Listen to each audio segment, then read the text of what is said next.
Well, this is the number of packages shipped every week from online orders.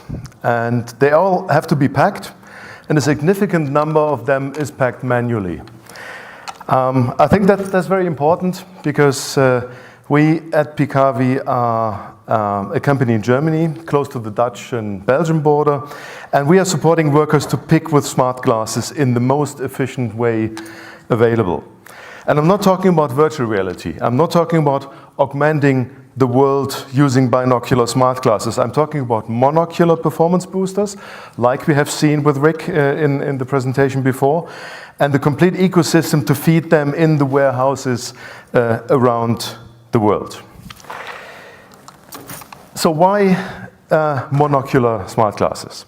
I think the most important thing is those smart glasses have to be worn a full shift. And that means 8 to 9 hours, a small break in between, but the worker is wearing them all the time. So that is the main factor. And wearability, which means that it has to be comfortable. It needs to be the same way I'm accepting my normal glasses, and it should be just part of your body and nothing else.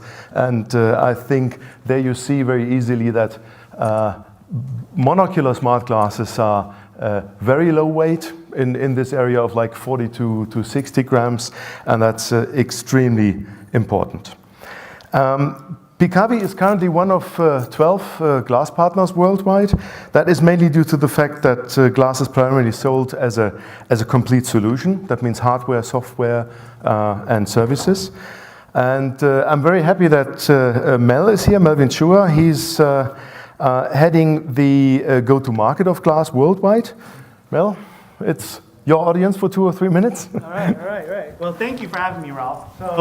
And thank you for everyone coming here and focusing on this enterprise track. I've been on the glass team for about 3.5 years, focused on this enterprise space. I remember the first time I met Picavi, and Dirk and Ralph came out to Germany, and they were showing me what they were doing in glass. But I think what impressed me more wasn't the software they were building. It was the customers you brought me out to visit. I remember that day, or I spent 2 days with you guys. We visited 3 of your customers. And hearing the customers actually test it past 1 or 2 devices, but I remember you brought me into a warehouse, and they had 30 forklift operators wearing glass, and they were sharing with me their story around how they had been doing it for 6 months and have just getting great results. And I kept hearing the same story over and over from his customers. And so this was a good sign to us that focus on the enterprise market was the right thing to do. But we couldn't be successful unless we had partners like Picavi, because it's more than just the software and the hardware. It's also the consulting services to bring this together to really show how to roll it out. You heard a similar story from Rick over at AGCO. It's the same recipe for success. So we were excited to work with them. But I think what was also important that we saw is the repeatability of the solution. That this vision picking or pick by vision, depending what you want to call it, is really taking off globally. We're seeing everyone from 3PL logistics companies to auto manufacturers to aerospace manufacturers to people just using it for intralogistics. And as Ralph pointed out, it continues to grow. And we often, when we're consulting with prospects that are interested in glass, especially on the manufacturing side, and they're oftentimes asking us, where's a good place to start? We typically will try to recommend, if it makes sense for their business process and there's a ROI, these vision picking use cases, because we know that you can implement them in a short period of time. We know that you can do the time studies to generate the ROIs, and typically that's what we need to move forward. Ralph's team has done a great job, and I think you're going to hear more about the stories of his customers and how his customers are implementing heads-up displays and augmented reality, or what we like to refer to as assisted reality. Ralph, I'll give it back to you. Thank you, Mel. 80% of the information we take in during the day is via our optical system. But that's not enough. The information has to be reduced to the relevant facts that you need right the second to fulfill the task. So let me show how the user interfaces look like we are using in logistics. And again, this is not augmented reality. This is assisting the worker with the information the worker needs at the very moment he is working. The low-weight equipment, no reduction of the field of view, and a very significant performance gain, as Mel already said. We choose to keep the worker away from a lot, as much as possible from the complexity in order to make his work as comfortable as possible. Which basically brings me to another very important factors, and that is battery lifetime and the user input.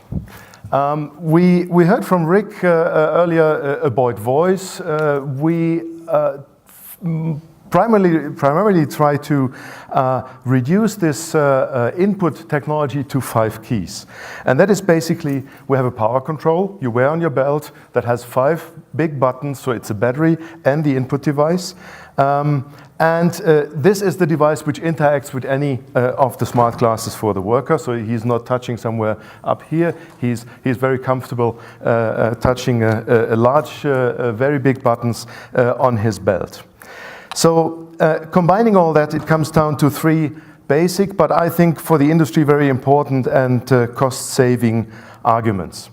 And that is basically, we improve productivity, we support reducing error rates, and in a lot of the processes, error rates are really going down extremely significantly. And we reduce training time, and that's very important as well. Training time down to an area of like a quarter of an hour for a new worker, and that is very important as well.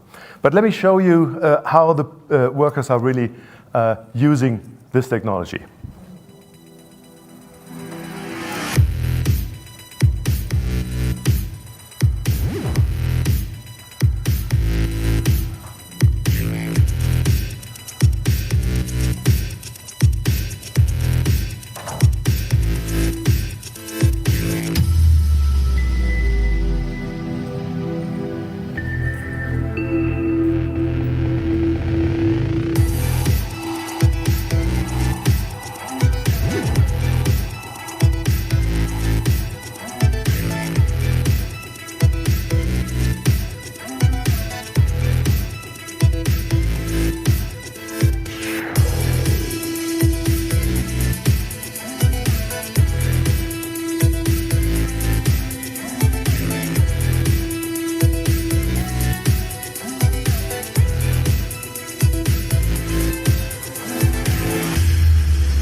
So what you can see here as well is we are using a combination of ring scanners, hand scanners basically, or glove scanners, in addition to the built-in camera. So it depends on the process, when we use the built-in camera for scanning or an additional scanner connected via Bluetooth.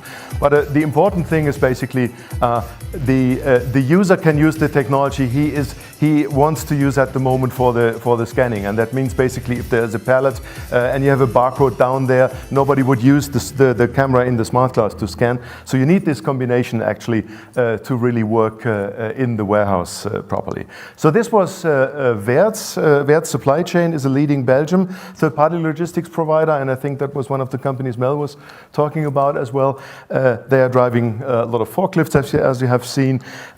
They had an improvement of 12% coming from handhelds as a technology beforehand to this new kind of hands-free technology here. One other video. This is Fiege, another 3PL in Europe. They do, in this factory, in this warehouse, sorry, they do all the stuff for Bosch, for the Bosch power tools worldwide. What I like with this video, you see a bit more how they really handle it as the workers. These are the PPCs, the power packs we are using. They are connected to go with battery lifetime over 1 shift. So increase the battery lifetime to 8 to 10 hours.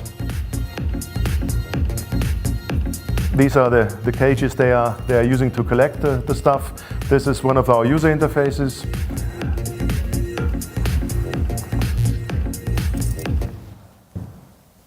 Oops, okay. Actually, they started with handheld devices. They are using Pic by Voice heavily as well. And even against Pic by Voice, they could save another 5%, which is a tremendous amount of productivity increase they could reach. We at Picavi now have a bit more than 40 live installations. And if I say live installations, I'm talking about not pilots. I'm talking about really using the smart glasses day by day, shift by shift, in a shift operation, using the prescription glasses in addition to the smart glasses, and so on. Concerning backends, this is an SAP installation, for example, for SAP WM, EWM we are doing, where we do the integration and enhancements as well without the involvement of the SAP team. This basically was an implementation we did for a company in the Netherlands as well. From the first workshop to the installation, it took us 5 weeks. And I think that's important as well. If you have the proper framework, if you have the right connectivity to the warehouse backends, the implementation times are very short, and the return on investment is very short as well. Thank you.